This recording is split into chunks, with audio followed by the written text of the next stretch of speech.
Hello. I am back. Look at that. Dip the Dapper. Oh, it's the guy from YouTube. You make some cool videos, man. Oh, thank you very much. Big shout out to Sloth for making those videos because they're amazingly edited. That's not me. I'm just a talking head. I'm just a boy, just a man made of goo, wearing sunglasses. That's who I am. It's who I be. Hey Llama, how's it going? I'm not leaving. I'm gonna stay this time. We're gonna stay. I'm still like finishing up some things, but we're pretty much good. I'm just a girl. I'm just a girl in a big world.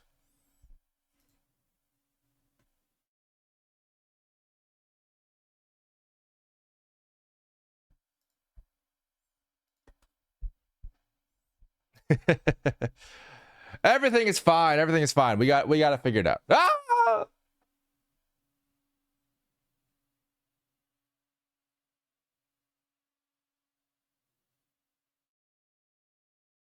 My back. What's up, guys? We're gonna start in just a few seconds, but I'm just chilling. I'm just chilling here, talking to you guys.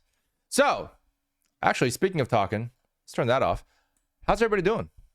How's everybody doing today? You know how I'm doing? I'm doing great. Has anyone seen Dandadan yet? That's a great question. The Doat. Yeah. I have. I've seen Dandadan. I watched the first episode of Dandadan. I haven't seen 3 episodes of Dandadan. Some people have seen 3 episodes of Dandadan, but I saw 1 episode of Dandadan. The 3 episode thing is like the theater release that they did. But first episode, very good. Very cool. Very mindful. Yeah. If you guys don't know what Dandadan is, by the way, I don't know where you guys have been. Dandadan is like just released yesterday. It's one of the most anticipated anime of the year, I think. Really good animation by Science Saru. What? You don't know who Science Saru is? Science Saru is an animation studio in Japan. They did the ping pong animation, amongst others. Yeah. A question from Quincy. Crazy. Is it possible to use material libraries such as Material Lib or Ducky 3D's collection in Goo Engine? I mean, yeah, you certainly can. It doesn't necessarily mean that it's compatible. Like, if you need to use cycles, it's a little bit trickier. You can turn on cycles for Goo Engine, but we have no guarantees that cycles works in Goo Engine. But if it's using cycles, you don't need Goo Engine. You just need Blender. It's completely separate. If you want to use a material that is specific for Goo Engine, then none of those material libraries will have any of the Goo Engine nodes unless they were built for Goo Engine. So it's probably just a normal Eevee shader. And if it is, then it's fine. Totally fine. I don't think there's any Eevee shaders that don't work in Goo Engine. Hey, PR Soldier 34. Hey, thank you for gone with that. Why is there no sound for that? That's a little strange, isn't it? Yeah, we'll never know. We'll never know. Duckies is Eevee, yeah. So it should be fine. Should be totally fine. Totally fine. Totally fine.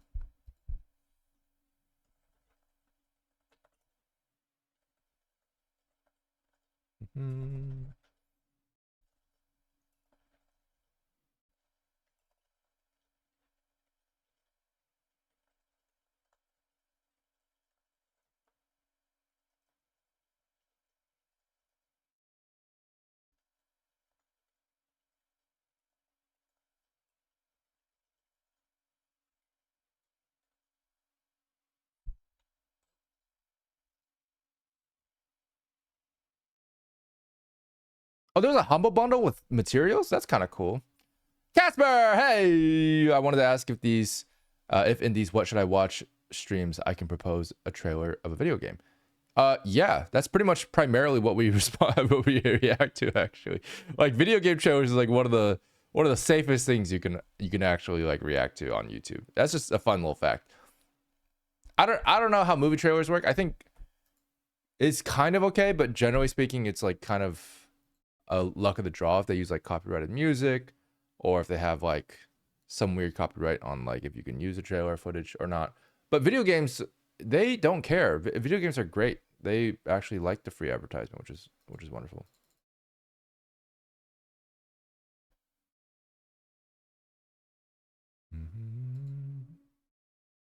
Trailer or cinematic? Good question. Either one's fine. There's a Humble Bundle with the top 30 Blender Market add-ons together. What?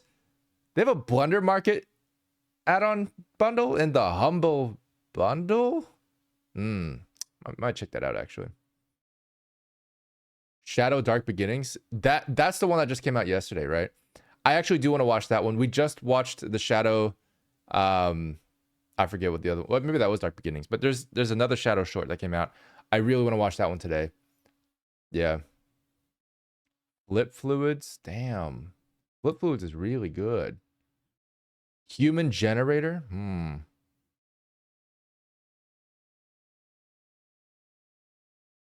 Interesting.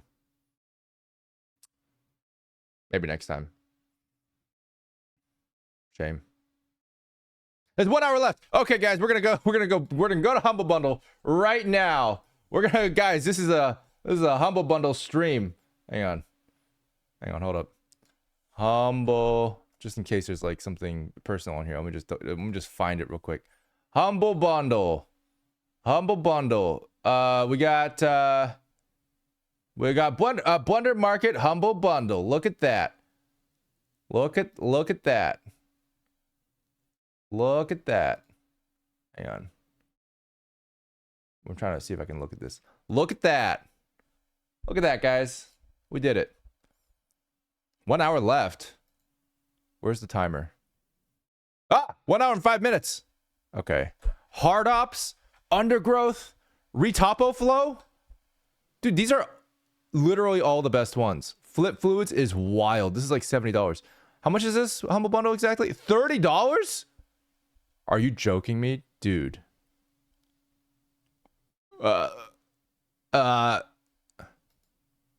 Holy shit. Botanique? Are you serious? I've tried a lot of these. Physical Open Waters, that's pretty cool. Camera Match in Blender, is that just like F-Spy? I don't know. Clado, Summer Pack, Spot, Blend Shop. Dude, what the guys, go get this Humble Bundle. Just straight up. Holy shit. 1 hour? The one for clouds is cool. I don't use real clouds though. Okay, guys, I'm gonna buy this real fast. Hang on. That's absolutely wild. What? That's insane. Hang on, don't look at my personal information. Botanique is for low poly? Oh, good. There won't be any updates? I don't care. I might care, actually. I wonder if that matters. How does that work, though? Like, if you need an update, you just, like, buy it again? Is that how it works? You have to, like, buy it again? Oh, it doesn't have any updates because they just give you straight up the files. They don't give it to you on Blender Market. That makes sense. That makes sense. That's actually really interesting. It's an interesting, like... I don't want to say, like, business strategy, but it's, like, a distribution strategy that is compatible with being off the website. So, that's cool. Wow! Hey, Crytek. Holy shit, who just gave... What the fuck? Wait, Chai Yen Long just gave 5 gifted subs. What the hell are you doing? Thank you so much. Thank you so much for the gifted subs. Guys, we're doing it. We're streaming. We're real stream now. Chai Yen Long has just legitimized us as I'm a real streamer. Hey everybody. You just paid for you literally just paid for the Humble Bundle. Thank you so much. This is yours now. You can have it. I don't deserve this. Oh my god. Thank you so much. Thank you. My god. Guys, we are a real streamer.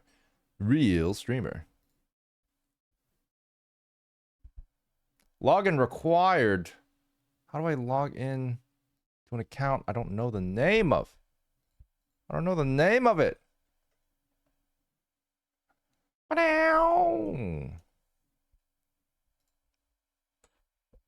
learned so much from your videos. Really appreciate everything. I'm so glad. Thank you. I'm so glad. I'm glad you've been learning a lot. The videos have been a lot of fun. That's the best part, honestly. I'm glad you're enjoying them. I really am. By the way, that bundle is roughly a 97.62% sale. Nani? That's actually insane.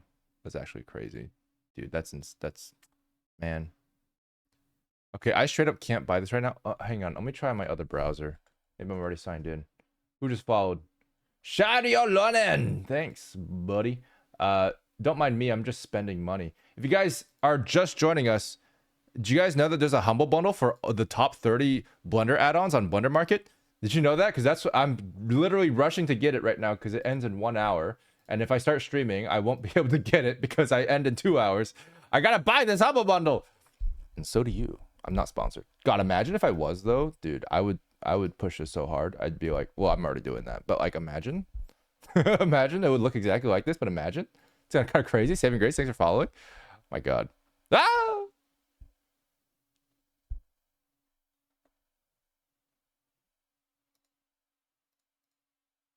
Dude, I'm trying so hard just to press the right buttons and it won't let me. What do you mean log in to what? Who am I? I don't know. Just don't know.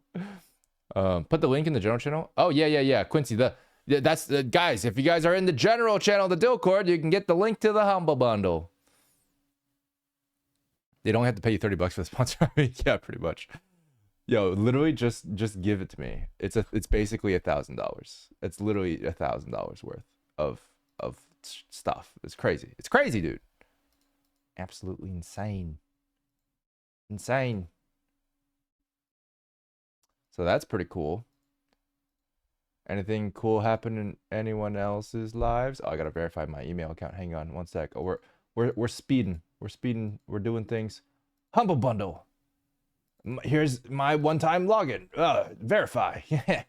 I'm so good at this. Okay. No, okay, I gotta press the checkout button again. Dude, I've tried to give this person money so many times, but they're so humble. I need to log into Blender Market? There's no way. There's no way I have to do that. There's no way. Wait, actually? Wait, I thought there was no updates though. I just assumed they would give you the files. I thought there was no updates. I bet your name is Duolingo. Oh, don't worry. Oh, don't worry. That is my name. That is my name. Why do you think I look like this? Don't forget to do your dailies, guys. Remember your to habla español. That's how it works. Hoot hoot. I am Owl. That's my entire brand. Wait, hang on. There we go. Oh God. Oh God. Oh, my nose. Oh God. Oh, there's just more. There's so many of them. Oh God. Where's this coming from? Anyway.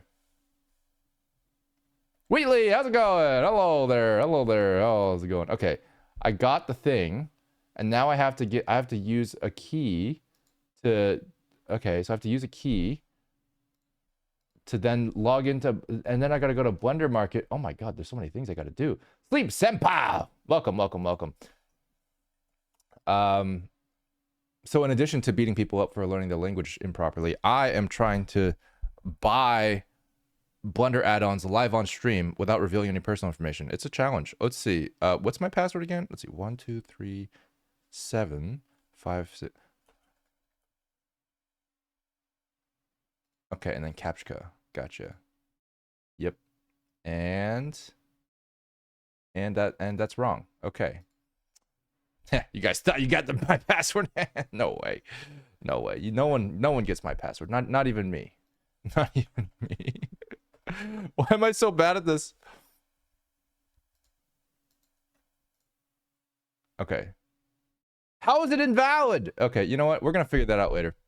I forgot to capitalize the one. Oh, true. Happens every time, dude. Happens every time. You're not behind my walls right now, right? I mean, theoretically, hypothetically, physically, biologically, no. Okay, guys, you know what we're gonna do instead? We're gonna do something really cool. We're gonna react to animations. That's what we're gonna do. We're done.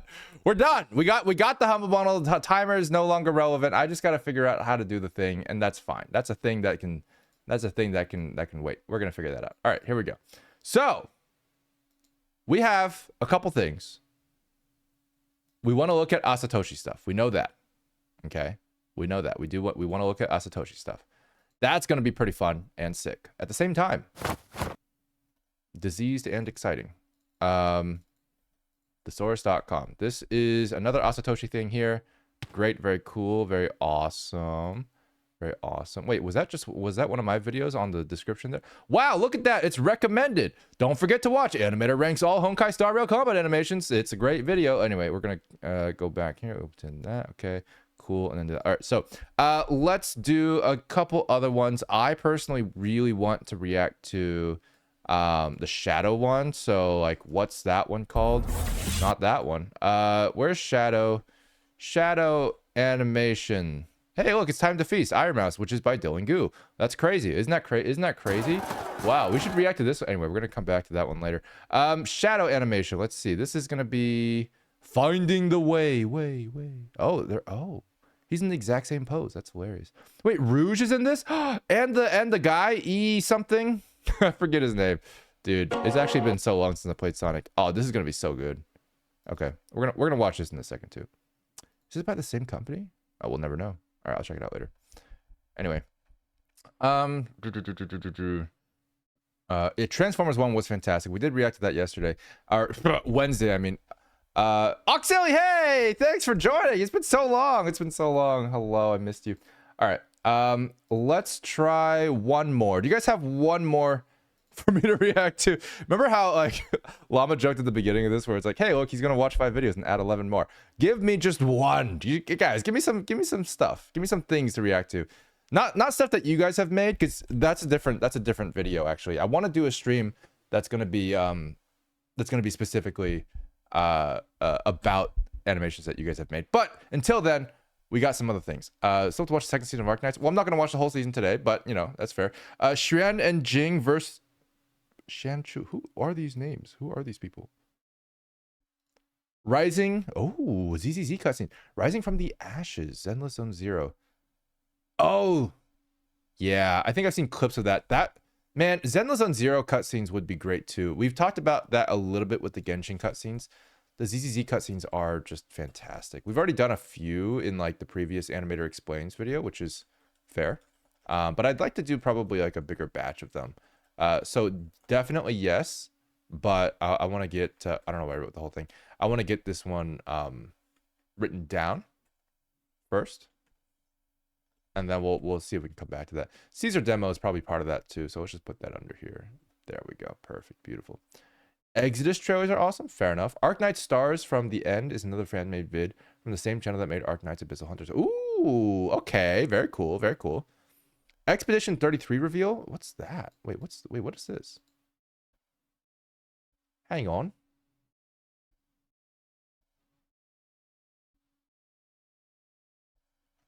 Interesting. Product not yet rated. This is a Xbox game? Whoa.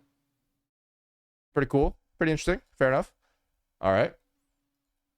The Lava Monster one. I love your animation. Didn't know you streamed till now. That's because I didn't. Crazy, right? Wild. Absolutely wild. I'm just now starting as a streamer.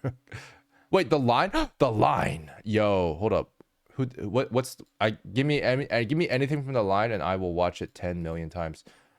Battle Aces? Oh, bro. Yeah, I think I saw clips of this on Twitter. Okay. The line is so good, dude. We could make a whole stream about the line, honestly. That would be crazy. That'd be so good. Chat, has he reacted to Heavy is the Crown? I have no idea what that is. I assume that's like a cutscene though. Is that a cutscene? Genshin's 4th anniversary animation. It's 2D, but it's cool.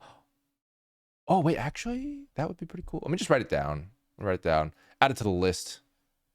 The growing list of things. Here, I'm going to say Genshin 4th. When did that come out, by the way? Is that soon? Earlier? I mean, recent? Do I know words? Can I speak words? Anniversary 2D animation. That sounds awesome. I actually really want to watch a lot of cutscenes. There's so many things that I've been saving for like Honkai and stuff that I'm like, we got to make that into a video one day. So like, I don't want to watch it all like individually. I want to watch it together, you know, but like I really want to. Oh, speaking of which, I need to delete these because we've already watched them. Yeah, there we go. Beautiful. Look at that. Look how organized we are. Cool. A week ago? That's so recent. Man, I really want to watch it now. Soon. Hey, Dr. Bro, you're late, but I'm early. And that means that I am late. So I have not started yet. Not sure if it's allowed to, even though it's a total banger. The Linkin Park video for the LOL World Championship. Oh, that's true.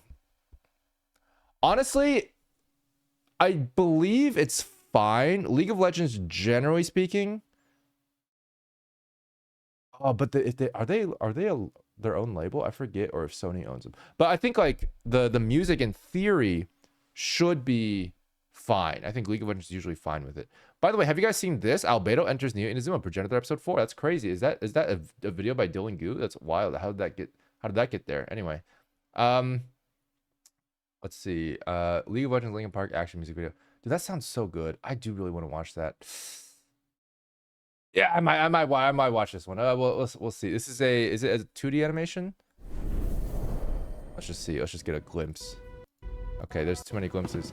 Oh, is this for Tish? Brother, who is make this? Why is no credits? Where's the credits? It's not for Tish. It's Brunch Studio. Who the hell is Brunch Studio? Damn, they look painterly. Okay, we're gonna watch this one later. That's a good one. Oh, that's a good one. Yeah, Brunch Studio. That's crazy. Wow.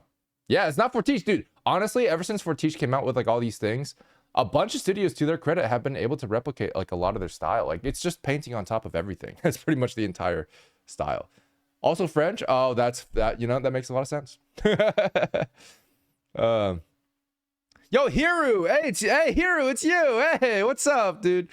Yeah. I know. I recognize your name now. I wasn't reading your username earlier, but hey, what's up, dude? What's up, man? Hey, if you guys don't know Hiru does some great CG stuff. Met him at Blender Conference. Works with RDC. Yeah. Lens flares and bloom are what? That's something that Wyatt actually told me about. Wyatt, who did Blue Samurai, does a lot of lens flares with like that are painted, which is cool. Which he did in Blue Samurai, which looks so cool. Yeah. Athena thing? Wait, what's Athena? Wait, what? Wait, what do you mean it looks... Wait, what do you mean it looked cool? Dr. Bro, what are you guys talking about? You're not going to show me so we can watch it? What? What? Athena Fortiche? Is that going to work? What are you guys talking about?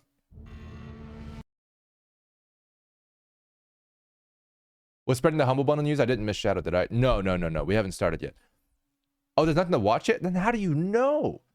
Wait, it's a new project in terms of like, is it being worked on by Fortiche for League of Legends? Like, or is it like an original IP? Like, what's going on? Oh, there's a promo intro? Oh, it's a Greek God High School thing.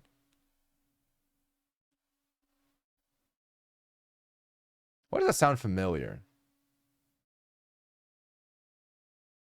No original IP? Oh, no comma original IP. It's original? Bro. Oh, that could be really good. I want to see it. Hang on. We're gonna Athena Fortiche. Yeah, like how? Where is it? This is their website. If you guys don't know who Fortiche is, by the way, like crazy, but also fair enough. Fortiche is the people who made Arcane. They're the animators for Arcane. And they also did like Rise and KDA, Pop Stars. They're incredible. Is that Blender? No, it's Maya. They're not even that good of a studio, honestly. Like, they could be like so much better, but like they use Maya. Oh, okay, thanks, Chris. All right, let's see. Okay, interesting. So there's a news article about this new Athena project. Oh, Penelope of Sparta, inspired by Greek mythology. Interesting. Okay, that's a really cool thing. That's an image that looks really cool. Arcane producer. Oh, reveal his next project, Annecy. Ooh, Penelope of Sparta set in a world inspired. Okay. Hang on, let me zoom in a little bit for you guys. Film is being developed by studio co-founder and Arcane producer Jerome Combe. That's fair. And Sylvia Martellosi, an animator on The Secret Life of Pets 2 and The Grinch.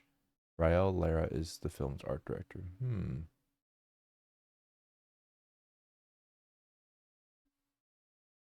Okay.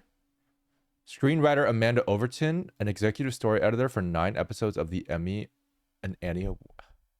Okay, so we have screenwriters from Arcane. Very cool. Very good. Wow, interesting. Yes. Oh, it's Odyssey. It's Homer's Odyssey. Whoa. I like how they're wait a minute, guys. Wait, hang on a second. Guys, do you guys this reads like satire. Am I crazy? This is actually really funny. Am I crazy? We felt a strong desire to embark on an original project and to create a feature film specifically designed for the cinema, following the success of Arcane. So first of all, feature film, very cool. Talking about original project, embark is a fun use of, words because Odyssey. In an era where most projects are reboots or based on existing IPs, our challenge was to develop something original while staying on familiar ground for audiences. Thus, we decided to adapt one of the oldest IPs in history, Homer's Odyssey, a story known to all. It's like, fair enough, the familiar ground, but also based on existing IPs is like, come on. But I mean, fair enough. It's hey, it's public domain. The Greeks can't make money off it anymore, so it's not copyrighted. It's fair game. It's mythology, yeah, of course, obviously, but yeah, it's funny because if you guys don't know this, the Chinese film market is rife with so many retellings of folklore. You guys have no idea how many Chinese stories there are. There's just so many Chinese folklore stories because Chinese mythology runs really deep. It's one of the oldest continuous civilizations in the world. So it's I don't know, 5,000, 10,000 years old. Chinese civilization is huge.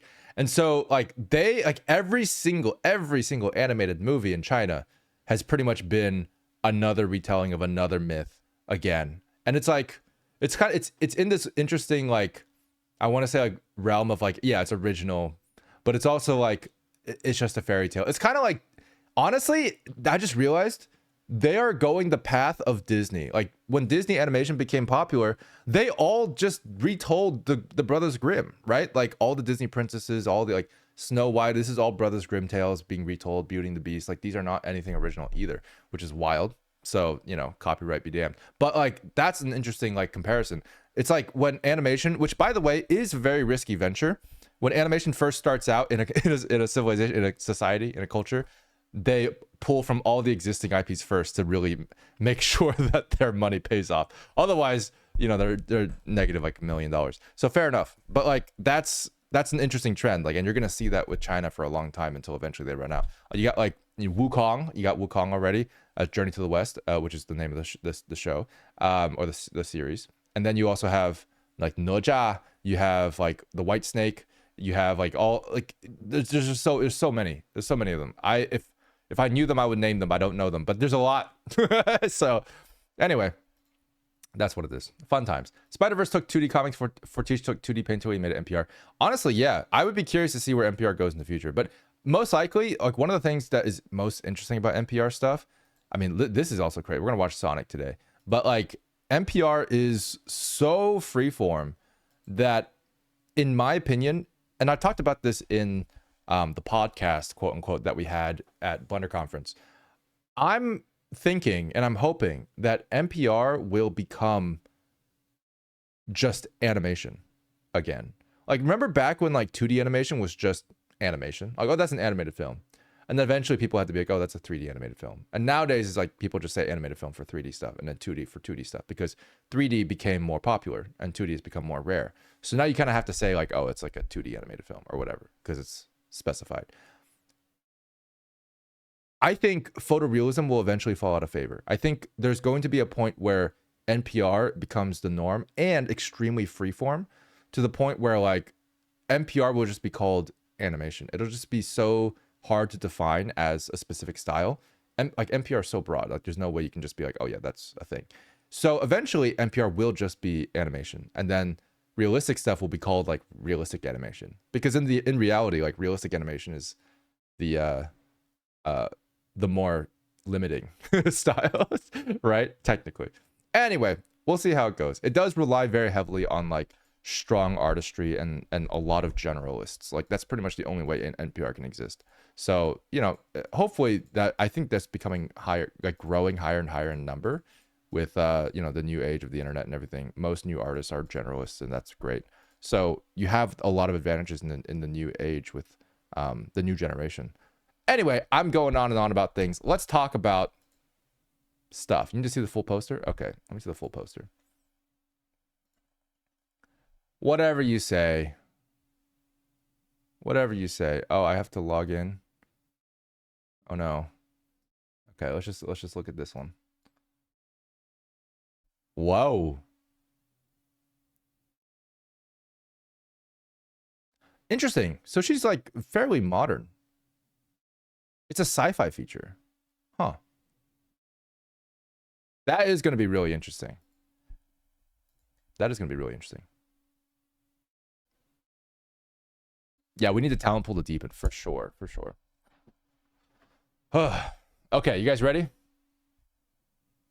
Thanks for reminding me about my Duolingo. You're very welcome. And if you forget again, you know what's coming for you.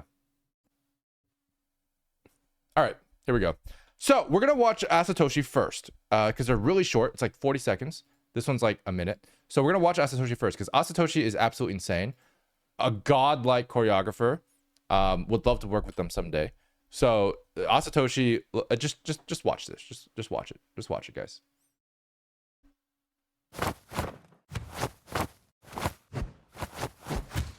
Oh, oh, oh, the fake out. Oh my God, dude.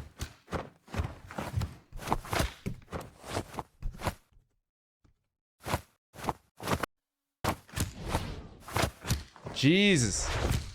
Every little movement, every little decision from the character is made very obvious. It's so incredible.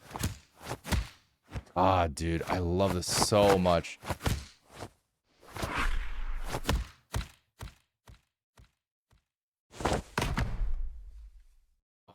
God. Dude, we need to, hey, look at that, it's progenitor. Hey, we need to straight up, we need to work with Asatoshi for sure. There's like, so here's the thing about Asatoshi and what's so great about him. Asatoshi does a thing that very few fight animators do, which is that, first of all, he keeps things very, very clear, even though a lot of stuff happens. This is a really hard thing to do in general.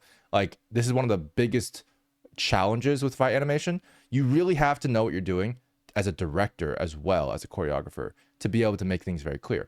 So if you watch this, like, first of all, huge wide angle, you know exactly what's going on. You see every movement. And then when he does like go into like a close-up shot like this, he cuts, like, notice how clear it is. This already makes contact with the arm. It repeats that motion, right? This is something that Jackie Chan does. Everyone has watched that every frame of painting video, I'm sure. And so with the repeated action, it keeps things very clear. You're like, okay. And then here, you know exactly what's going on. She just punched the girl, so she punched her back. Fair enough. That fake out is crazy. This is the next thing that Asatoshi does really well. Acting. So there's a really, really strong acting presence in Asatoshi's fights, which is fascinating because acting and action are usually not like put together. So Asatoshi does a thing where you can see the decisions being made by each character. So you can see, like, right here, you know, as she's going in, she's like, I'm going in for a knee. Oh, just kidding. I'm actually going to do something else. So this kind of like decision making is just incredible how he conveys it, because it's like you don't see this in pretty much anything but like real fights. Like a choreographed fight usually will not feel like that. There won't be split-second decision making. There won't be like split-second reacting. There's a lot of things here that just feel really, really natural. Another thing too, like if you just take a look at like how these attacks are moving, right? The character actually feels like she's reacting. So like boom, right there, like she barely makes it in time. Like see the elbow barely blocks in time. Boom, right? Boom. So like there's just so much like rawness in how the character's reacting to things, where it feels very real. There's a delay here, like in the reactions. Like, okay, she's still balancing. Now she sees the pose, and then she reacts to the pose, the telegraphing of the move. Same here. So everything he does here is very, very like naturalistic. This is cool too. Just like the grab. Look at this. Grabs. This punch is okay. But the grab here, notice as a small thing, the little micro jumps that the black shirt character does, the micro jumps on the right leg to balance because she only has one leg. Incredible balance there. Really, really good sense of weight and balance and center of gravity. Like, look at this. She grabs and then she just like, nope. Like that right here is like any other choreographer would have been like, okay, she grabs and then like she trips the girl. But Asatoshi's like, no, she grabs, the other girl reacts appropriately and barely makes it out. That's a very, very rare thing to do in fight choreo. Again, because fight choreo, typically people see it as a dance and it's like more like, you know, performative. This doesn't feel performative. Not at all. Look at that, dude. Did you guys see this acting bit right here? She hesitates. She's trying to fake it out, right? She's really like, oh. Like, what, who does this? Nobody animates this. It's so much work. Incredible. And look at the clarity of this. You know what's really cool about this clarity from a directing perspective is like you see the flow, the energy. So the flow of the energy is like her head stops, but her hands keep going. And they go from left to right. And they enter frame from left to right here as well. So you connect the energy flow between these two shots and it makes it super clear. And then you see that like obviously she's like not letting her grab her leg. Amazing. Just absolutely amazing. Whew. Punch her. Ow. Ow. Fair enough. Yep. Yeah, blue shirt probably started the fight, honestly. So like, you know, I just gotta gives that vibe. Okay. No. Let's take a look at this. Fight 02.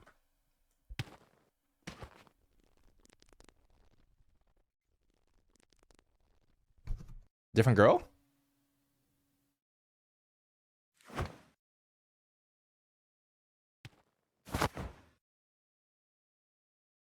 Okay. The weight on this, before we get started, like Asatoshi's like other stuff, but outside of the fight stuff, it feels a little bit floaty. Like this feels a little floaty. It could be a little bit better. It's drifting a little bit. There's a couple things that are like slightly amateurish, right? So like that's kind of like Asatoshi's specialty is the fights themselves and the choreo and the directing. But you can see here like the head kind of drifts down a little bit, which isn't something that's normal. Like we don't usually go like. It takes a lot of control to move slowly. You guys ever realize that? You guys ever try to move like just slowly and realize like how hard it is to like not just suddenly snap to a certain position, right? Because that happens naturally. We just snap to certain positions. Anyway, Casper, I'll see you later. Thanks for joining. But yeah, it's like there's a certain amount of drift that isn't natural that animators will typically use. I did this all the time too when I was first starting out. It's like you want to do some keep alive, so you add the drift, but like it doesn't really work in nature. Right, here we go. Oh, the form is so good, dude. Every single punch. Woo!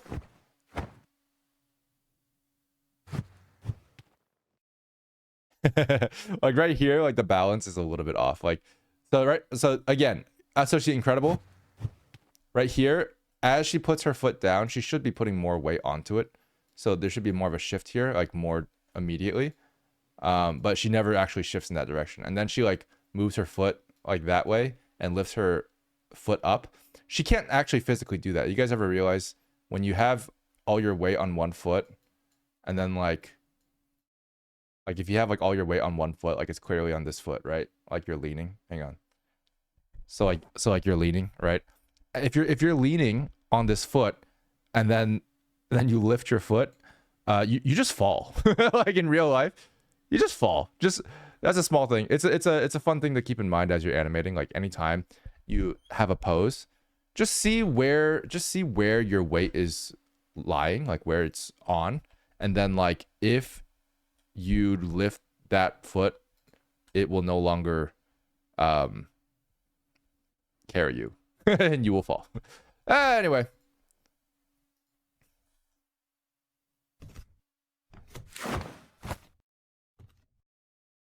that was cool.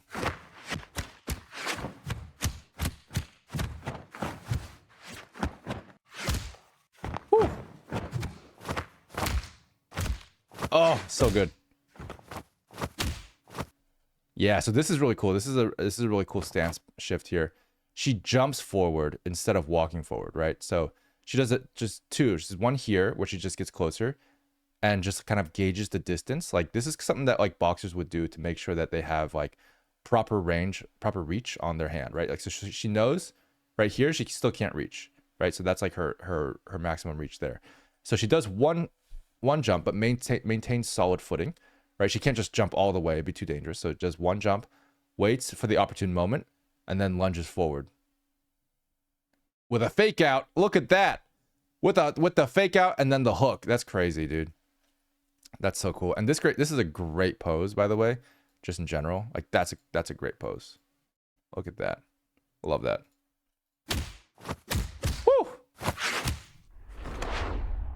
Woo! Oh shit. What? That was cool, dude.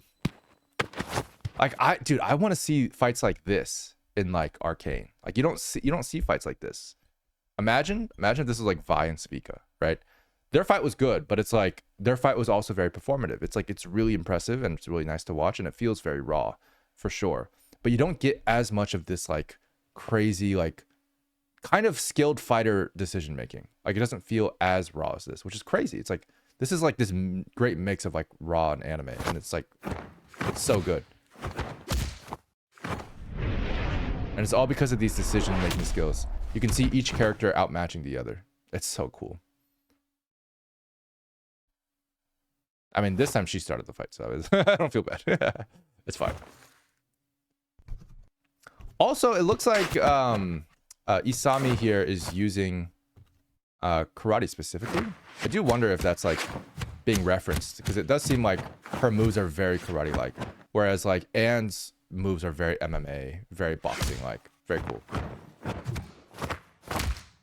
Yeah, so you can see here, for example, like the punches that Sami does here. Like this is a karate punch, right? Like that's definitely a karate punch.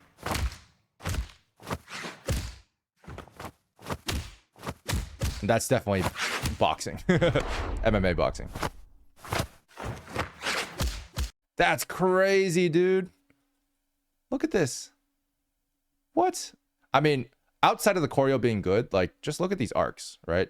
Just look at these arcs, dude. Very satisfying. Very impressive. Very demure. That would actually be so nuts for Vine's Vega. That's what I'm saying, dude. Ow. Woo. Oh, did you see that? What a nice touch. Did you guys see that? The kick, knockout. She was about to go for another punch. Who makes decisions like these, dude? Asatoshi is so good. She was about to go for another punch and then she stopped herself. This is such a great acting moment. Again, putting acting in your choreo is so good. Like Asatoshi just knows this character needs to make decisions that are consistent with what they would do in this situation. And he just straight up is like, yeah, we're going to make her like think that the fight might still go on. Like she might not get up. She was prepared to smack her again. And when she saw that she didn't get up, she immediately stopped. Had professional self-restraint that you typically see in a real fight. So again, huge props to like the acting decisions for this. I can't get over how good Asatoshi is. My God. My God. That's so cool. Yeah, that's so cool. Okay. All right, guys. We're going to watch this one. This is 2 minutes. We have The Line making some sort of masterpiece again. We're gonna see how this looks. I'm guessing this is all 2D. I'm convinced Asatoshi steps into the avatar's brain at the same time and lives their entire lives in 20 seconds and then goes into full dive VR. Yeah, pretty much. Yeah.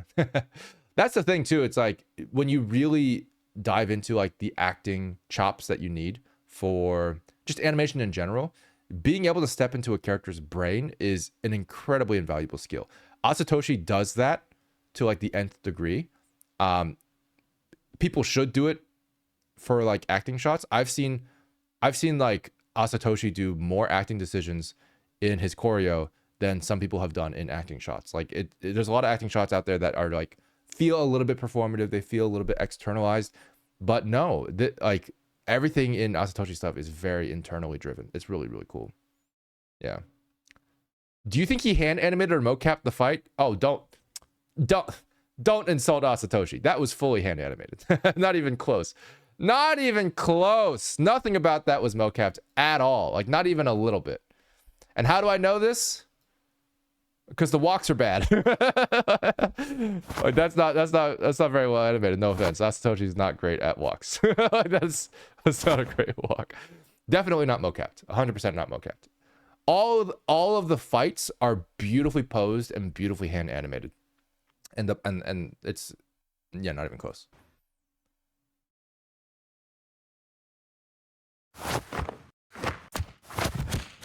Yeah. Yep. Axolotl Rap and the Glopper. What? What are you talking about? That's crazy, dude. I don't know what those words are. All right, let's watch Battle Aces, shall we? Lightspeed Studios. Oh, I guess that's the game. That's so pretty. What the? Dude, that's so pretty. Is that background 3D?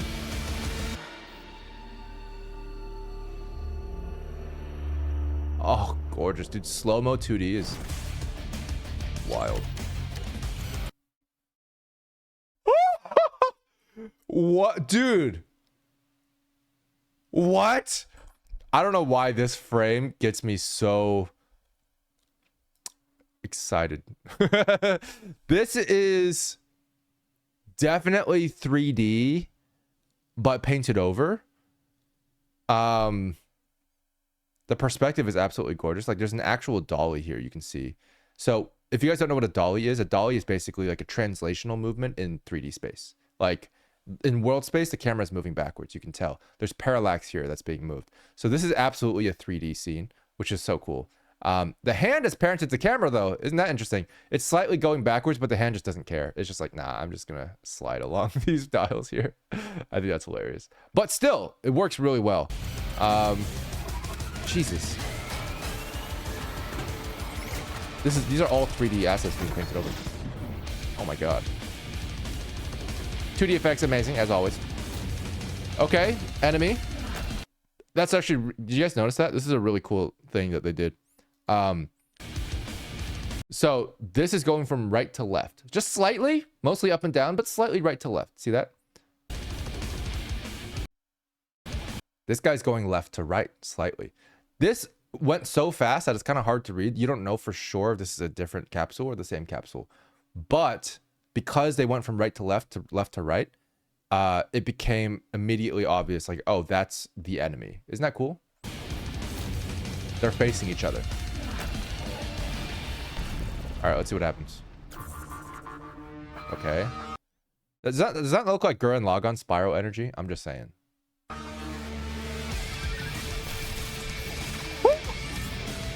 Jeez, those hands, dude. Wait, whoa. This is 3D. Hang on. Yeah, that's a 3D. That's a 3D drone. You see that? Fascinating how this clock's 3D. I think it's because of the painted shadows, I assume. This clock's immediately is 3D for me. The geometry's too perfect and the painted shadows are too perfect. Yeah. That's cool though. Also, dude, just these hand poses, man. Like, God, that's crazy. Are they 3D? No, that's 2D. That's just 2D and then rotated. There's no parallax to that. Like, see how like when they rotate this, it just looks a little skewed and a little bit like scaled up and down. Yeah, the shadows are painted in like the same way, but like the geometry, if you actually rotate a hand like that, you would see slightly different like sides of the finger.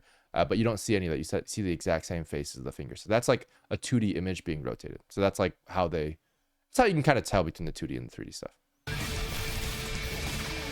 Gorgeous. My God, that's all 3D. 2D effects, of course, but that's 3D. Whew. So pretty. Wait, hang on. This is painted textures, I think.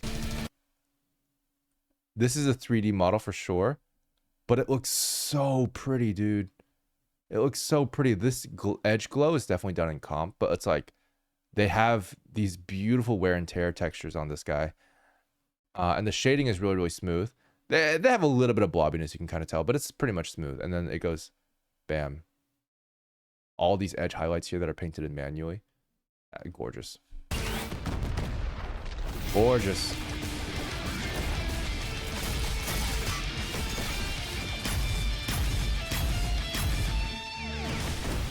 Woo! Damn.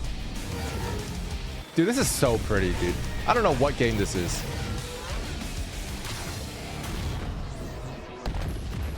Oh my God, dude. Holy shit, that face.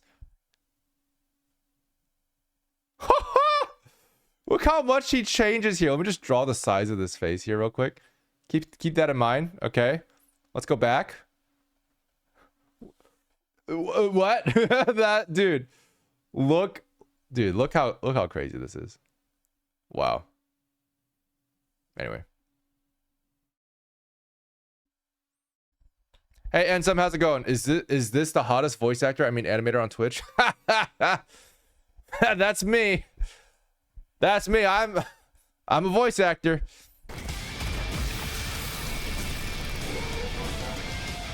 Whoa. Oh wait, I just realized my title still says I'm fixing studio fires. We're watching stuff. I'm Aminator. There we go. That's better. RTS game on Steam, so not mobile. Okay, fair enough. Damn. I wish there was more RTS games these days. Yo, look at this. This is crazy. Look at this focal length. Like, just from a compositional standpoint, like, look at that. Look how gorgeous that is. Just everything going to the center. Everything. Beautiful. The characters are fully 2D, though. Wow. Every single effect is 2D as well. It's just... my God. But that drone is 3D for sure. Dude, what the f... what even is Battle Aces? I'm an Emanator. Lamau. Reminds me of Guilty Gear animation. I mean, that's fair. Guilty Gear animation is pretty 2D. This is even more 2D because it's just straight up 2D. I wish it was 3D. That'd be crazy. That would be crazy. I mean, there's not much to say about this other than how just absolute masterclass it is. Like, here's why it's so good. Look at this shot right here is Chef's Kiss. Look at this. Look at this right here. Do you guys know why this shot feels so good? You guys know why this shot feels so good? Look at this, right? So it goes in here, right? So first of all of these like shapes and stuff, they're taking up a really good spot in the frame, like right around here. On the right side, because they are fighting a battle, and so the enemy in the other frames will have to occupy this space. So you have to leave this space open, more or less, because you're not occupying it yet. You're fighting an enemy on the other side. So when you cut between shots, you gotta make sure that's empty. It's kind of like 180-degree rule. And then what's crazy about that is look at how they gradually start to invade the left side, right? So not only do they expand into essentially enemy territory on the screen space, but also they come towards camera. So what they're doing here, which is really cool, is they're repeating lines of action. We've talked about this before. When things like come towards camera here, or when things repeat lines of action and build on top of each other, guess who's coming in? This guy. Look at, you see how that's completely just a repeated line of action? Look at that. It's slightly offset, so it's even more gorgeous. But it's like you have just this image of chaos. And look how well spaced each one of these guys is. So this is one of the small things that you learn as an artist as you're doing like general dispersion and like composition stuff. Generally speaking, you don't want things to be evenly spaced ever. You want things to be kind of like grouped together a little bit, you know, like that's a pair of twos, like this is like a pair of threes here, and that's like a single guy on the end. Like you want things to be grouped together in like a kind of naturalistic way. And you can see here, like they're never evenly spaced, right? And they also never move at the same time, which is also a really, really cool thing. This is another thing that really helps with like mechanical movements. Never move anything at the same time. Every single one of these guys moves at a different point in time. So it's like he comes in, boom, boom, boom. This guy moves, like literally like this guy moves and stays still before this guy moves. Then he stays still before this guy moves. And then he stays still before this guy moves. And this guy moves and that guy moves. They're taking turns basically. And it's not exactly mechanical. It's not like boom, boom, boom, boom, boom, like a train. It's all based on this naturalistic, almost like bee-like behavior. It's so cool. They are technically mimicking insects too. Like the way they're moving here is mimicking how hovering insects will typically move, like bees or like, you know, wasp or whatever. They'll have like this kind of like kind of movement to it. Really, really cool. Like this shot, dude, I don't even know what to say about this shot. Treadmill shot. Treadmill shot. What else can I say? Treadmill shot. Super dynamic, really, really good center focus here. You have this curved horizon. This curved horizon really pushes the fisheye lens feeling. This is actually a really common technique in 2D where you curve the horizon a lot because it mimics a fisheye lens. And what fisheye lens do really well, a fisheye lens is essentially just a lens that is extremely low focal length. So like a focal length of like, I don't know, like 4 or something, like really low. Typically like an average human eye is like 32 or like 24-ish millimeters, right? So like when you get a fisheye lens of like 4, you have like a really wide view, and that actually distorts the horizon usually. Like it's because it's just so wide. You actually see the sides of your peripherals like kind of on the sides here like going down. And what a fisheye lens does really well, or what a low focal length lens does really well in general, is it really accents forward movement. So you'll see this a lot in like movies and stuff too. When you zoom in, if you have a lower focal length, anything that gets close to camera just like zips by, like it zips by really fast. And that gets accented and emphasized with low focal lengths that you don't get with higher focal lengths. So imagine a fisheye lens, one of the lowest of lowest focal lengths, and then you get something like this. You get like a really fast treadmill shot with a really, really distorted horizon and a lot of action lines. So cool. So cool, dude.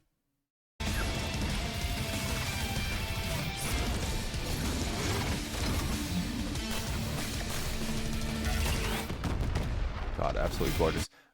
Gorgeous framing here just from like a symmetry standpoint. So they do a really good job here too. And I do this sometimes in my stuff. Is like you mix chaos and order, right? So like from a directing standpoint, you have this. This is very chaotic. This is very chaotic. And then right here you have just a very gorgeous, like this is like about a third. That was about a third earlier, rule of thirds kind of thing, of where he's dancing to. And then you have this beautiful symmetrical shot, right? Look at that. Absolutely beautiful. Yeah. I saw an Azure Lane 6th anniversary 3D promo animation with NJ and Enterprise, and I swear the animator used your software. It's so flippin' based. Wait, for real?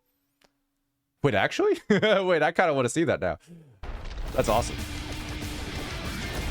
All right, anyway. That's it. That's it for Battle Aces. I feel like I could talk about this for way too long. It's just, the line is just too gorgeous. It's too gorgeous. Do you guys want to see the shadow animation now? Episode 2, Dark Beginnings. You guys ready? And Valkyrie, if you want to send me that Azure Lane 6th anniversary 3D promo animation, I will watch it today. Yeah. This is the one I recommend. I watched this whole thing in 2.25. Honestly, you should. It's incredible. Okay. Oh, you're talking about this one. We haven't seen it yet. Let's watch it. Let's find out how good it is, shall we? Shall we? You guys ready? I don't know, dude. I don't know if I'm ready for this. The first shadow one was so good. We're probably gonna post the edit for it like next week on Professor Goo. So stay tuned for that. Oh, the line one, yeah, here it's so good. But yeah, the shadow one, the first one was, it just absolutely blew my mind. For those of you guys who don't know, the first shadow animation came out like I don't know, a week ago or something like that, and it just had such good 3D, 2D looking 3D that I actually just straight up thought it was 2D. I just thought it was 2D the whole time. I was like, that's a 2D animation.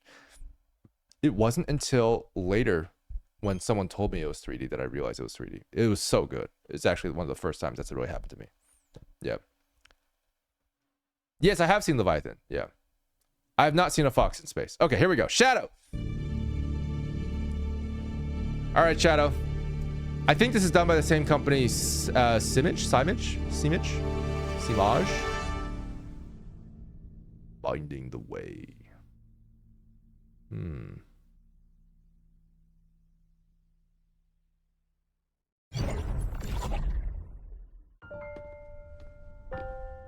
Again? Okay. Hey, it's the Kimi no Na Wa shot. Freak to stay away from me. Abe. He's only an alien life form. Why do you judge him so much? What's going on? Shadow? Those are blobby shadows. Are you alright? Maria. Majora's Mask. I'm fine. It's just... the professor created me using alien DNA. The black arms, he called them. The same DNA as this larva. This ugly, heartless creature. Yeah, that's pretty gross. I may look like a hedgehog, but I'm really no different than this thing. Bro, I hate to break it to you. You don't look like a hedgehog. Look, man, I'm Sonic. Like, I've never been like, yeah, that's a hedgehog.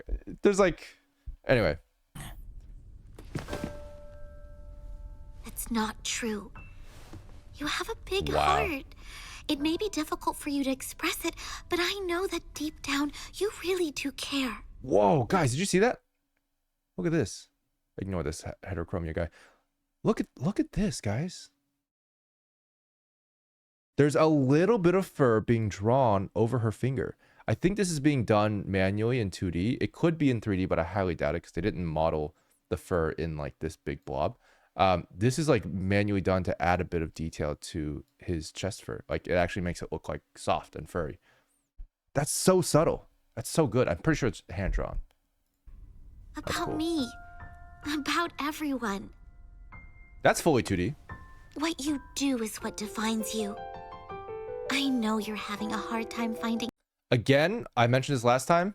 These mouths, definitely 2D. That lip right there is really hard to get in 3D. Like that closed lip look, the side closed lip look, that's really hard to get in 3D.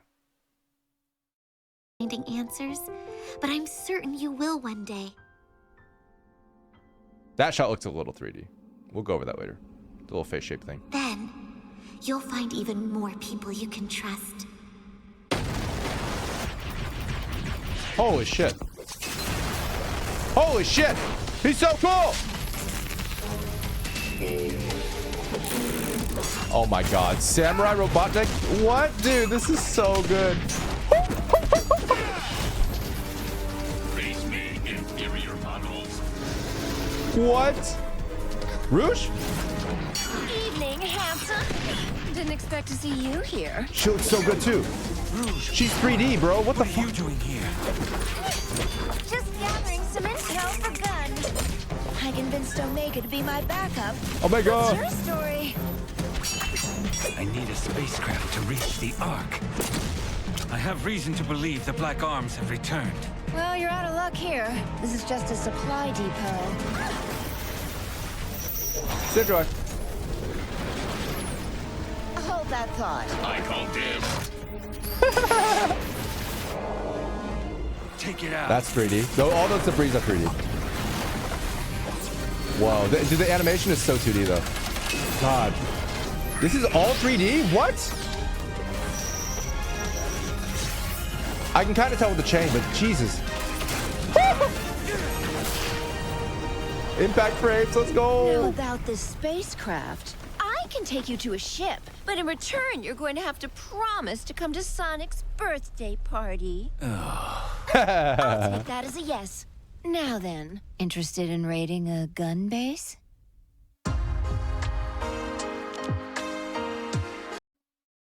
That was so short.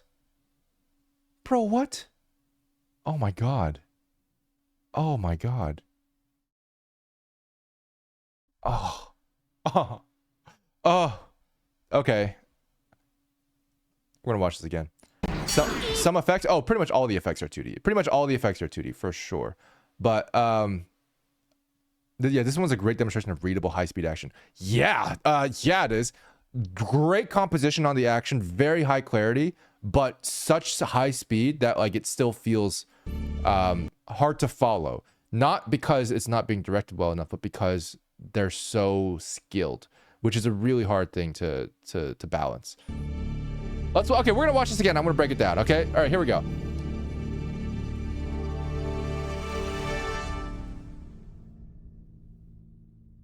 All the pre-pro is 2D. That's fair.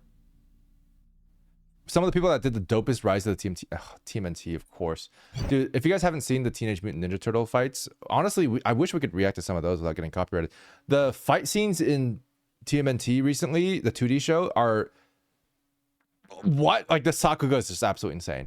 But that honestly makes a lot of sense if the pre-pro is 2D, because if they actually animated the fight in 2D, or like a storyboarded and previs in 2D, and then they like animated 3D on top of that, that would explain why all the poses and all the composition is really, really good.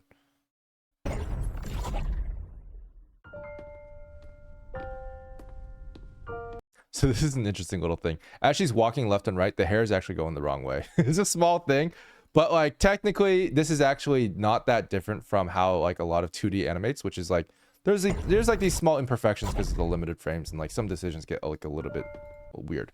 So if you notice, usually when you walk, like there's a little bit of drag with like the hair, right? So if she walks this way, the hair should actually be pointing this way, right? It should point that way because it's dragging behind. Sorry, you can't see that. So if you go that way, right? Hang on, we'll just do this. There we go. That's better. So if you walk this way, your hair should be, hang on. If you walk this way, your hair should technically like bend this way. It should like drag a little bit, right? But if you notice her, when she walks, the hair goes with her. So she's going this way, the hair starts to go this way too. Let me stop at the right frame here. Here we go. See that? So she's going this way and the hair is going this way too. That's technically the opposite of what's supposed to happen, but it's fine because generally speaking, there's fewer frames to work with, and like the drag might feel a little bit too realistic. So this actually gives like a really 2D look, which is fascinating because this is actually very common in like anime. They get some of these small physics things wrong, and that's like, okay, it's fine.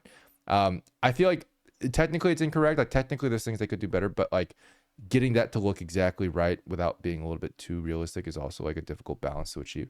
So sometimes it's skipped around, probably maybe intentionally or not intentionally, because you have so few frames to work with.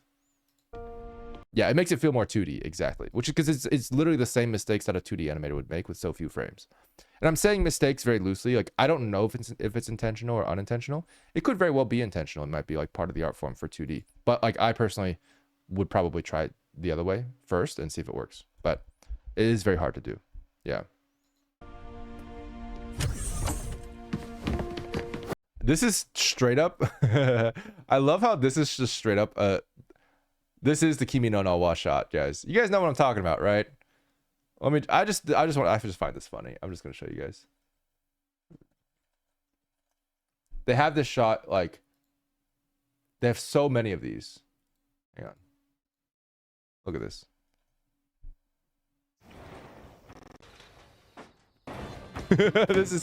It's the shot, guys. It's the shot. It's literally the shot. Like they had the shot so many times in the movie. It's so gorgeous. It's so pretty. Also, like, kind of interesting. I'm wondering if they did this in 3D or 2D. Now that I think about it, because yeah, they could easily do it in 2D. It wouldn't be that hard. You just scale it up. I'm pretty sure you just scaled it up. So interesting. Such an easy shot to do. So beautiful though. All right, back to this one. Tell that freak to stay away from me. So that's a fully 2D character because he appears in so few shots that it's actually cheaper to do it in 2D than it is to do it in 3D. Abe!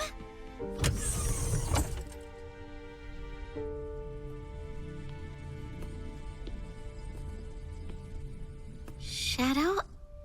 Are you alright? Maria, I'm fine. You can tell right here the hair shadows are very blobby, so that's like one of the tells. Again, the animation is so good that it's really, really hard to focus on it, but like that tells you it's a little bit, it's just 3D.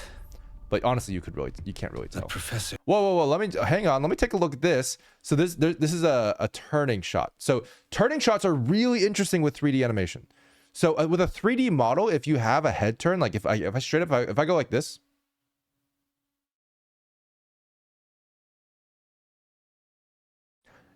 your brain immediately starts to think, oh, that's 3D. The reason being is because the geometry on this model and on other 3D models is too perfect. And so when you have head rotations or any kind of like rotational parallax that gives away depth, right? This is how our eyes sort of work. Like if it gives away depth, then it will clock as 3D and geometrically sound. So this is going to be a really good test to look at because he straight up does a head turn in the middle of a shot and it didn't clock as 3D for me. So I want to see exactly how they did this. Because what it means, usually if you do it in 3D, you have to change the geometry perfection. But like Sebs is saying, this might just be 2D. Straight up. This might just be 2D. Now let's see if it is. I don't know. See, right here, notice how his snout gets huge. Like, look at the volume preservation on this. It's non-existent. Banana, right? Slightly smaller banana. There's clearly no geometry consistency there. And that goes to show that it feels very 2D. I don't know if this is 2D. It very well might be because there's so few frames, they might as well have just done it in 2D. But it's also possible that they just warped the 3D to look 2D. It's very possible. This almost makes me feel like it is for the shadows, but I don't know.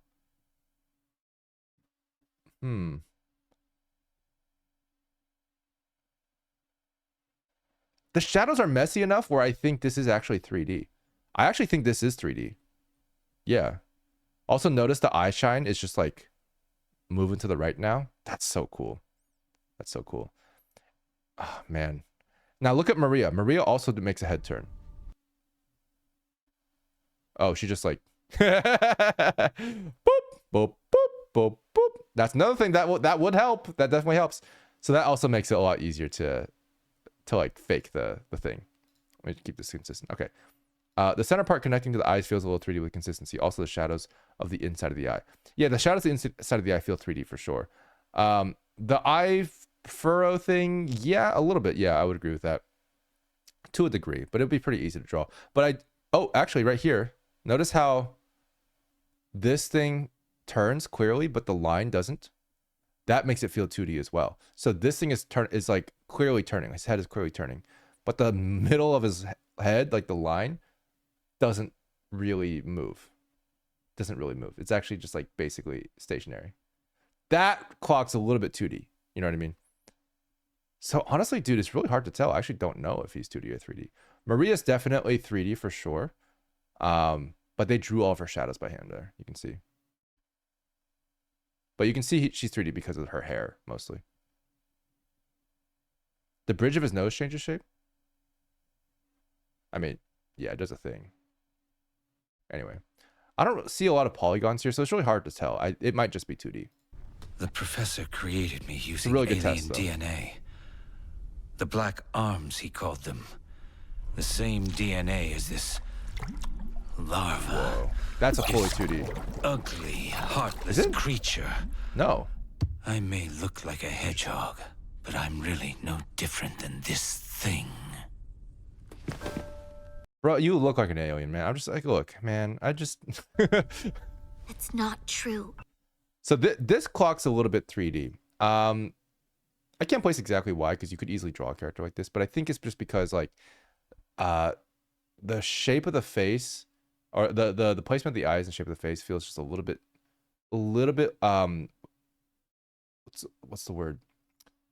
A little bit lazy eyed, like a slightly lazy eyed. It's like the way I would put it. Like, so the way the head kind of curves a little bit like this way, the eyes feel like they're kind of curving like that, just slightly. And this is a common mistake in 3D models where it's like we prioritize the side views a little too much in the base shape, and it ends up being a little bit kind of like the eyes point outwards, and you can kind of tell from this angle, but it's very, very slight. You see that? It doesn't look like she's really quite looking at him. It looks like she's kind of looking past him, or if she's like one eye's like sort of looking this way and the other eye's like sort of looking slightly that way. That's part of the same issue. Yeah.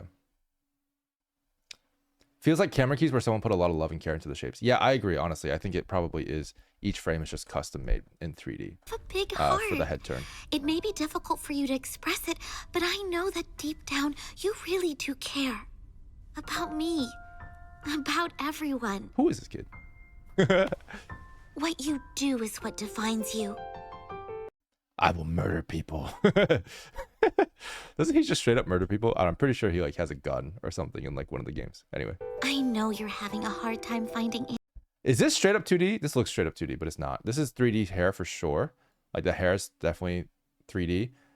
This feels like it's probably 3D just in general. Like there's no jawline being drawn. But I think and like the shadow here feels very 3D. Just because of the decisions being made. Like usually like a 2D artist would probably accent like an actual jawline with the shadows as well. But this eye looks absolutely gorgeous. So I actually wondered, I think this is probably camera keys. This is basically like camera dependent shape keys.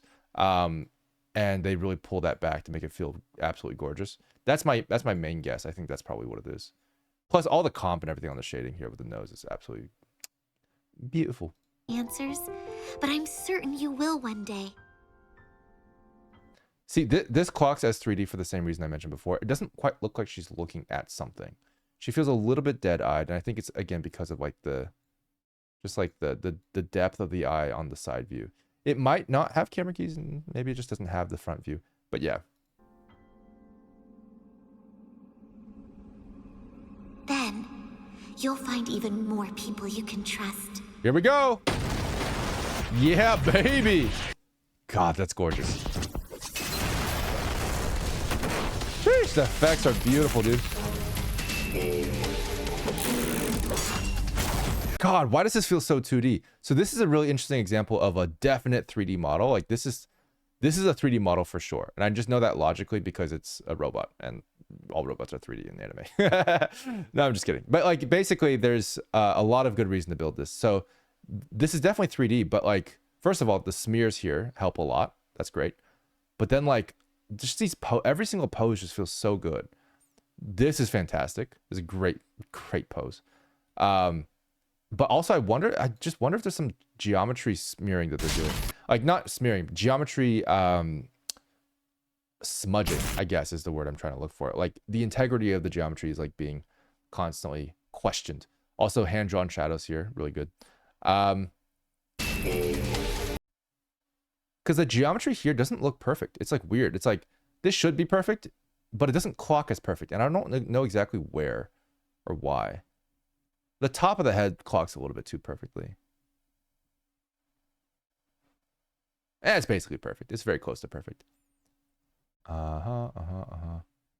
Yeah. Oh, look at that. Oh, I'm not crazy. I'm not crazy. Guys, pay attention to this very closely. Very, very closely. This is really hard to see. I'm not crazy. They have basically a flatus on this guy. This is, I've never thought about this. This is so cool. So if you notice, the focal length of the character is inconsistent. What that means is that the character has more depth to this, to their geometry, like to their shape right now. It looks like his arm is a little closer to the screen, you know, and like he feels a little fatter, you know, if you know what I mean. Like in Z depth, he feels fatter, right? So he feels a little bit like he takes up more space along the Z axis. But here, notice how he flattens there? Did you notice that? His depth is flattening. So you can tell from the perspective distortion on his face, right? You can see that this perspective distortion is quite high, like relatively high. You can see how the parallax there is like pretty obvious. And then once you get here, I know he's turning, but also like if you just take a look at like the perspective distortion on like just everything else, Like his actual body, like this thing here, even though it's round, is no like this should have the same perspective distortion as before because it's round, but it doesn't. It's actually been flattened. It's like, look, there's far less parallax on this. Like it's what? I've never thought of this idea ever, but I can literally see it flattening. You guys see that? See how he's like coming towards camera here? See how he's coming towards camera here? See that? I'm not crazy. Dude, yeah, an animated lattice. Honestly, I think it's an animated lattice. That is so hard to spot. Oh my God, dude. Oh man, I'm just absolutely mind blown with the artistry of this. Incredible. Yeah, on the entire character. There's definitely a lattice on the entire character that is flattening the character just a little bit as it goes. Because the spinning, I mean, that's so cool because you're literally taking a rotational movement that usually clocks super 3D and you're flattening the depth so it doesn't look as convincingly 3D. Oh, dude, like that's exactly what a 2D artist would accidentally do when they rotate something. They would flatten it on accident because like focal length is so hard to get consistent. Oh my God. Oh, okay. My mind is absolutely blown. I'm learning so much. Okay, let's watch this. We have more things here just to like reiterate. Like, first of all, blobby hands. This is really one of the hardest things to fix with shading. This is very clearly 3D because of that. So that's like one of the only giveaways. One of the only giveaways, I should say, because I say very clearly, this is very 2D. Like I could not tell that this would be 2D. Like it's just the hands that are giveaway. So another thing too, parented to camera, background is moving, character is not. Very cool, very demure. Smears here, absolutely gorgeous. God, it works so well with Shadow too because he skates. God. Oh, woo! So good. All right, we talked about readable action. So this is a really cool example of readable action. Why does this feel so fast and so chaotic and yet so readable?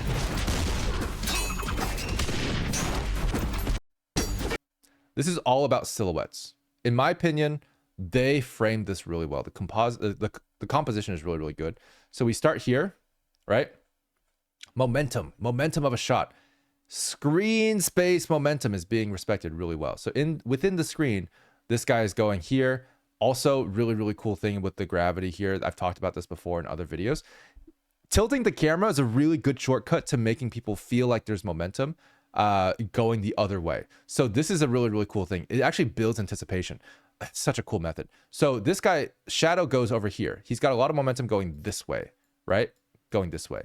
So if he's going that way, how does he stop and then go this way? Like what kind of parabolic motion? What kind of parabolic motion like this is that kind of like mimicking? Say it together, class. Gravity. Yes, that's correct. Yeah. So I hope you guys said gravity. So it's mimicking the parabolic effects of gravity, which is a constant negative acceleration. So what you actually are mimicking here with this tilt is you're mimicking the fact it's almost as if he's about to slide back down, because in our brains we see gravity like this in screen space regardless, and it's a real trick on how we're getting our brains to anticipate this motion. So we're actually forcing the audiences to like anticipate that he's going to come back, even though there's like no like crazy pose outside of just this, right? He's going to come back because the tilt tells us the gravity is going to bring him back down, even though it's not gravity at all. And we don't read it as gravity, but it still brings those expectations up intentionally. Really, really cool. And then, yeah, on top of that, you also have just gorgeous silhouettes. So you always make sure that these guys don't overlap each other very clearly, or very, hang on, let me rephrase this. You don't let them overlap each other for too long. So that allows you to have two very separate silhouettes that are always readable. So like, so much to the point that they literally like don't even let him overlap. This is such a cool thing. They just like turn him into a smear so they never touch. Never touch. He's just like barely overlapping. So they always have separate silhouettes. Really, really cool. You see that? Even when he's like facing the enemy, like straight on, like right here, he lands here close to the camera. even though he's facing him, still not overlapping. Very separate silhouettes. Very separate silhouettes. Really, really readable. Again, with the you can't see me. Separate silhouette. Still can't see me. Separate silhouette. Like, everything is separated so you can really see everything super clearly. Especially with the backlight here with this gradient, which is gorgeous, of course. That's just insane. Inferior models. Is he just killing his own guys? That's so funny. This is so cute. This reads super 2D. Obviously, the animation here is using the 3D models, but like it's obviously animated on like 2s or 1s. This is so cute. Oh my god. Face me, inferior models. Inferior models. Rouge! Evening, handsome. Didn't expect to see. Whoa. Is that smoke 3D? What? Evening, handsome. Didn't expect to see you here. I don't think so. But also, the line art is... Why is there line art on the smoke? This is the only smoke with line art on it. I think that's a 3D mesh with some shadows painted in. Don't know why, but I just think it is. Rouge, what are you doing here? God, why does this read so 2D? Hang on. Why does this read so 2D? He comes in. His head doesn't... Notice again how his head does not change. Like, there's no rotation on his head at all relative to camera. Like, look at that. Completely flat. Really intentional. Really good. Yeah, Slacker BG. This is all 3D. Like, most of it is 3D. The effects are 2D, of course. Most of this is 3D. It's insane. It's absolutely insane. Oh, hey, Bucky. How's it going? So I actually wonder how they're doing this, because I do feel like there's so much intentionality with like the pose not changing to camera. I almost wonder if there's like some sort of locking mechanism that they do specifically to make sure that it doesn't change, because this is actually really hard to do as a 3D animator. Like matching the exact same angle between these two poses without rotating the head at all relative to camera, even though it's parented to the body, which is rotating. Do you guys not realize how hard that is? That's super hard. So it feels like they almost have to freeze the character's head as like in a certain pose and image, most likely with flatus as well, most likely. And they're doing that intentionally as like a way to like make sure that the 3D animator can replicate that exact image for those poses. Incredible. What are you doing here? And then this duck here, I need to know, because this duck, again, has a lot of head rotation. It doesn't clock as 3D. Like, this right here doesn't clock as 3D, even though it totally should, because it's a 3D model. This should clock as 3D, but it doesn't. Why? Why? Why?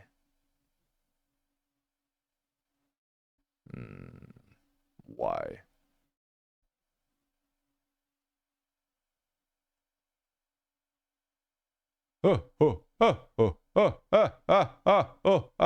Sorry. Animator brain. Let's see. The ears? It's the ears. Guys, I found it. It's the ears. On top of the spikes themselves being slightly animated, but like the ears are not rotating properly. They're being pushed forward. So this is the ears themselves. So you guys see where the ears should be? So the ears are pretty far back on his head. Like they're pretty far back on his head. See that? They're pretty far back on his head. And this is, again, this is definitely 3D. Look at the hands, right? So if they're going to draw over anything, they should have drawn over the hands. They didn't draw over this, right? For sure. So the ears should be pretty far back. You see that? Like they should be pretty far back. Where should they be here? They should be back over here, guys. Like they should be back over there. Let me just erase the other ones. Hang on. They should be back all the way over here. You shouldn't even be able to see this other one. Like in theory, you should not be able to see these ears at all. And yet, they're silhouetting his body. Right? Like they're silhouetting his body. This is definitely a decision that a 2D artist would make. But it's like those ears are being pushed forward.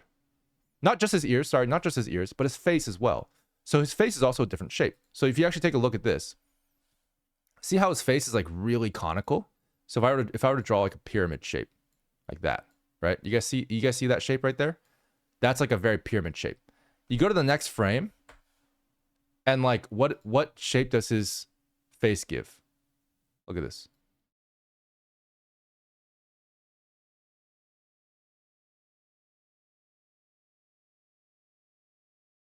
You guys see that? It's really flat. This is a really flat face. For comparison, just so you know, the way I drew the pyramid earlier and how conical it was, it should look closer to like this.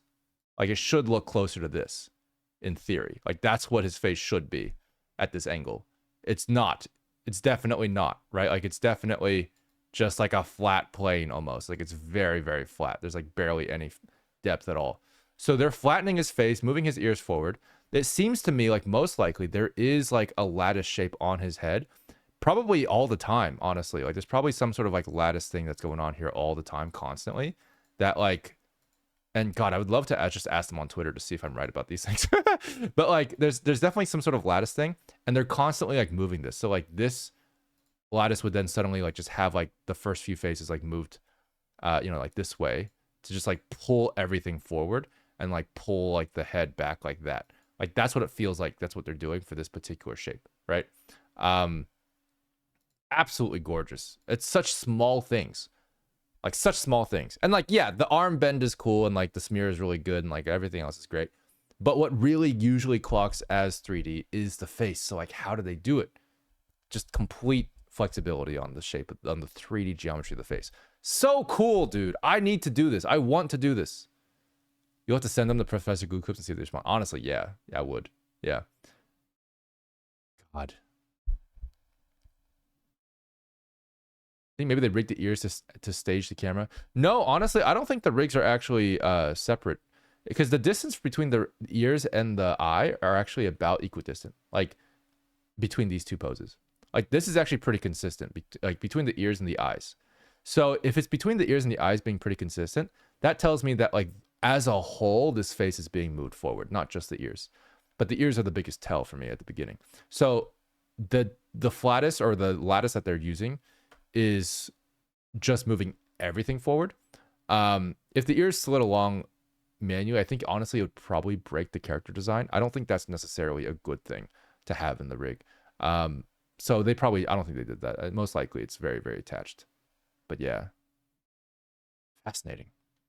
I wonder how the model would look if you like rotate in 3D space, how weird it would look. That's a good question. I mean, most likely the model itself without any of these distortions would look pretty normal. Like most likely. But it's all these distortions that they do per frame that makes it look weird. That's so cool. I convinced Omega to be my Rouge looks the most 3D so far. I'll say that much. I don't know why, but I think it's her eyelids. Like she has a lot like blobby shadows on her eyelids. And her eyes are always closed. my backup. What's your story? I need a... See, this is what I mean. Like, this is what's so impressive about this. And I say this with the utmost love. Their hand shadows are ugly. They're like really, really ugly. No offense. I love these guys. The hand shadows are really ugly. But you know what that shows me? The fact that they left these hand shadows in literally tells me that they didn't have time to do draw overs. You see what I'm saying? They did not have time to do draw overs, which means that everything else is not draw overs. Like that's the most impressive thing to me. This is why I'm so impressed. Because like if they had time to do draw overs, they would have fixed the hands. You know, that's something that like the line would do. But like these guys don't fix the hands, even in those close-up shots. They're not gonna fix the whole face. That's crazy, right? Like it's just such a great tell of like how much the 3D is carrying it. Yeah. I need a spacecraft to reach the Ark. It's so good. I have reason to believe the Black Arms have like blobby shadows on Rouge's thing. Blobby shadows. It's hard to do. returned. Well, you're out of luck here. This is just as... Whoa, what was that? Did you see her shoulder pop out? Hang on. Watch her shoulder just like pop in and out of existence. What? What? What? That's a very 2D thing to do. I don't think this is anything special, actually. I think this is just the model. Look here. This is just a supply depot. So well animated, Hold dude. that thought. I call dibs.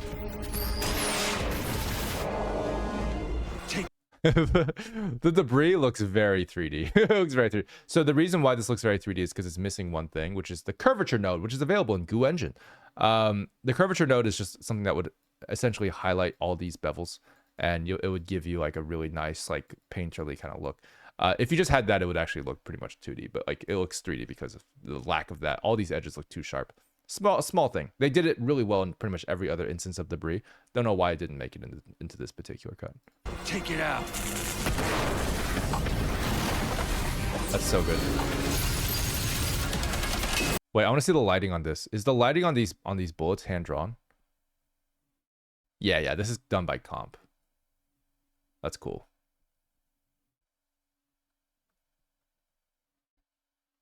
Okay, cool. Because yeah, the lighting definitely would not be easy to do if this was done in 3D. But yeah, this is just done by comp. I think they just had like a lighting thing where they actually like did light it with a comp layer that you can use, and then they added these gradients here, which look really nice. Like this is a gradient here that's probably done in comp, you know, stuff like that. Unless it's not. It probably is. Why does this look so 2D?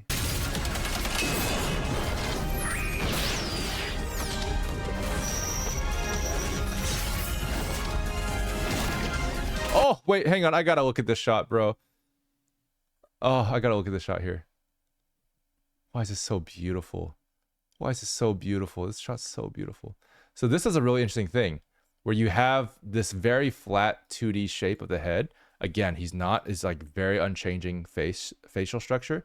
Notice how you see exactly the same amount of eye, exactly the same amount of mouth, exactly the same amount of nose, everything. But his hair has like this wiggle to it, which is so cool. And then, yeah, it's such a simple thing, but God, it goes so far. Man, I love this so much. Oh, man, I really want to figure out how to get this effect. And this effect is basically like, you have like basically like a face that you've posed in 3D that you then maintain for every other pose after that, despite parenting. Like I'm gonna do some research on that because it's really so good. It reminds me of it is basically a Nakamura shot, because Nakamura does a really good thing, which is like just literally draws a pose, right? And then like, what am I doing? He'll literally like, draw a pose, and then like the hair will go crazy, and then like his body will be like completely unmoving, and then like it'll be like, that's a Nakamura shot. This is a Nakamura shot, straight up. Notice, by the way, curvature node. They have it on the other rocks. I don't know why they didn't have it on that one shot. It makes me think that they probably comped it in and then forgot to comp it in for that one shot. But did you know curvature node is fully real time and renders out? Anyway, Goo Engine. Oh, so gorgeous. Impact frames, let's go. Let's just take an appreciation gander. Oh God. Boom. Oh. Woo. Yeah. Oh yeah. Uh-huh. Yep. That's correct.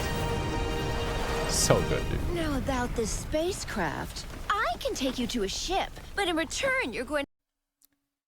Hang on. This is really interesting. You guys see this? You guys see this?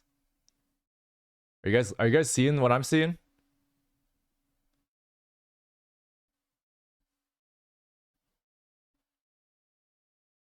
Are you guys seeing what I'm seeing? Class, I will eagerly await your answers because there's an ad right now. I'm looking at Shadow. Sorry. I'm looking at Shadow. If you look at Shadow's face, what do you see? Something really interesting. Remember we talked about head turns before and how head turns give away 3D. Why is this not reading 3D? Why is it not clocking as 3D? What is his face doing that breaks 3D geometry? What do you guys think?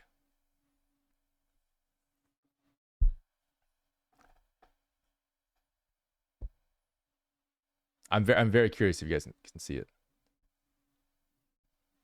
Mouth is a good answer. Mouth is part of it. It's absolutely part of it. It's one of the things that they're doing.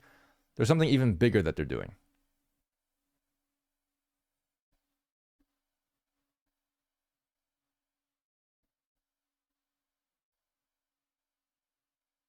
It's a really, really cool technique. I love this so much. Guys, got any other guesses? Any other guesses?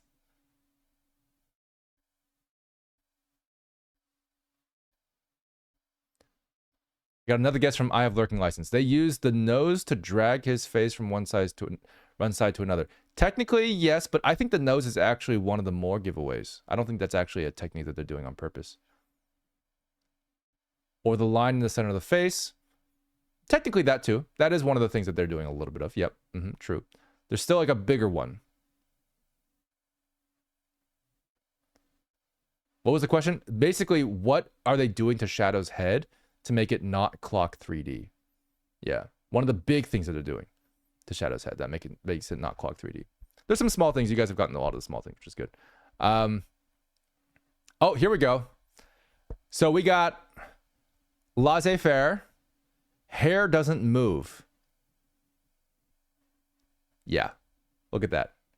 The hair is the exact same silhouette. You guys see that? The hair doesn't move at all.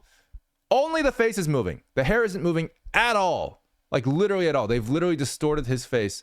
Specifically, you can even see like this part of the head right here is moving. Like anything within here is moving. But like outside of that, actually, hang on. Let me just draw this area here. Like below this line, it's moving. Above that line, it's not moving. Same goes with the side things. It's completely stationary. Like they are maintaining the silhouette of this character, but he turns despite that. And they are literally isolating the head here, which is crazy. I don't even know how they're doing that. Like, I don't know what controls they have in this black magic rig, but they're able to clearly lock not just the face, but lock the entire hair separately from the face, right? So it's not just the head being locked in as like a single image. It's like, hey, what if you just wanted to lock in like the ear as a single image? I guess you can do that now. What if you just wanted to lock in like the hair as a single image? I guess you can do that now. What if you wanted to lock the mouth as a single image? I guess you can do that now. There's a tool here that's being used. I feel like that is faking this. Now, this could be done in comp, but I highly doubt it because they aren't painting over anything. So again, I feel like this is being done in real time in 3D in Blender somehow. So it's really, really cool. So again, like the head is moving, the hair is not. Mr. Stuffy McStuff also got it right. Face, moving face separately from head. Yes, exactly. Moving the face separately from the head. Such a cool thing. Like I'm learning so much from like how they're breaking the geometry that I'm like, I need to try this like soon. It is so good, dude. And you're going to have to promise to come to Sun. And it's so subtle. Does he do it here as well? Just double check. I'm sure he does. So it's here, he turns. Yeah, look at that. You can barely even tell this one, but he slightly turns that way. Turn, you're going to have to promise to come to Sonic's birthday party. Rouge's shadows are the messiest. You can tell like with her like pant leg there, how they're like kind of closing in a little bit, like with some weird artifacts. Like there's not really a reason for that, like boop, boop, boop. Stuff like that. You can kind of tell. A party. I'll take that as a yes. Now then, interested in raiding a gun base? Sonic's birthday party. So cool, dude. I'll take that as birthday Yeah, so this is like another party. thing too. Like look at this animation on his head. As soon as he comes to this location, even though he drops his head just stays completely still as a single image. That's just so cool, dude. I love how they're doing this and so intentionally. Like that takes effort with 3D animation. It takes so much effort. God, I love it. Yeah. I'm a rigger and I can tell it would not be that hard. Oh no, trust me. I don't think it's difficult to do physically. What I think it is difficult to do is to set up a tool that can let the animators do it very, very freely, right? Like you want to make sure that you have something that allows you to choose exactly what angle and pose you want it to be. Like doing world space stuff is like fine. You can have a world space switch for sure. But like doing space switching is kind of annoying. It's not like perfect. I actually would prefer something that just like locks it into place for a few frames and then you can kind of do whatever you want. But maybe that's what they're doing. It's very possible that they are doing space switching. They have a good tool for that. We personally do also have a very good tool for space switching, which is Bake to Empties. We have it on Patreon. It's like a very powerful tool we use for everything, which basically bakes the controls to world space, and you can make it do all these things. but it's kind of unruly to work with because you have all these baked keyframes that like no longer interpolate really well. So you don't have as much control. I think like being able to control for just 1 or 2 frames is a really, really nice thing to do without like, you know, having some crazy stuff. Like Rigify has a couple things too. It's really hard to set up. You have to set it up intentionally for everything. My question is, can you do it for specific, like flexibly for specific bones, not just for like the main ones, right? Like doing the head and all these things. I think it'd be way too hard, especially if you wanted to have like, maybe you only want like 2 spikes on his head to like not move and the other ones to move, stuff like that. It just feels like you need something a little bit more flexible than just like typical space switching stuff. Lizzie's here. Hey, Lizzie, welcome back. Hello. Hi. It's been a while. Okay. What else we got? I'll take that as a yes. Now then, interested in raiding a gun base? Ah, God, so good. Man, Sonic, why you do this to me? Oh God, we're running out of time. Should we watch this one? This is probably going to take a while to analyze too. I bet this is going to be really good. We can watch this one next time. This was premiered like a couple weeks ago. It's got 50 million views. No big deal. It's probably not that good. Linkin Park. Yeah, we can watch Heavy as the Crown on Monday. Does that sound good to you guys? I'm going to save this one for later. We're just about out of time for today. Starship, Velociraptor. There's that one's also really good. Heavy is the Crown. Heavy is the Crown. Sag. Me too, honestly. I really wanted to watch this one. But I gotta work. we get 2 hours. We get 2 hours each day. That's how it works. But I will be back on Monday and we'll watch it on Monday. Yeah, the reason why I want to save it is because I want to actually go in detail with it instead of like instead of rushing over it because we don't have time today. So I'm gonna spend a lot of time on Heavy as the Crown. We'll watch it Heavy as the Crown first on Monday. And by the way, for starting times, like I've just kind of just generally been doing 11:30 each day. I mean, that's been fine for me if you guys are okay with it. We could do a little bit earlier if I wake up earlier, but 11:30 is like pretty chill. I kind of like it. I mean, we might try 10:30 if we can, but anyway. What a cliffhanger! Honestly, yeah. We'll do it on Monday. First thing on Monday. It's got to tune in next episode. Did you cover the Genshin animation controversy? I have no idea what that is. What's an animation controversy? Did they animate with Maya? Just kidding. All right. Anyway, cool. Let's see. Let's see what we're gonna do in terms of raidment. We're gonna raid some people. Who can we raid? Limu's online. Limu. I hope Limu's doing well. Let's raid Limu. You guys want to raid Limu? Limu. Speaking of amazing deformations, Limalicious has probably one of the best live 2D rigs for a VTuber that I've seen in a very long time. Go check her out. Tell her that she's amazing. And that Dylan sent you. Okay, hang on. She might not even remember me. We hung out in at like Anime Expo. All right.